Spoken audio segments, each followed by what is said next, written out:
What are the three approaches to appraising real estate?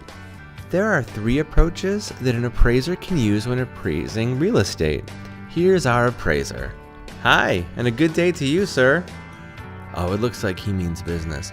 All right, so the three approaches to appraising real estate are the market approach, the cost approach, and the income approach.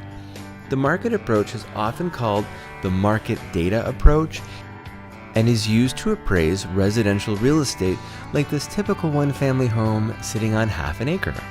The cost approach is often used to appraise special purpose property like this church located high in the hills on many beautiful acres. The income approach can be used to appraise any property that produces income like this retail store located in a busy city. Those are the three approaches to appraising real estate.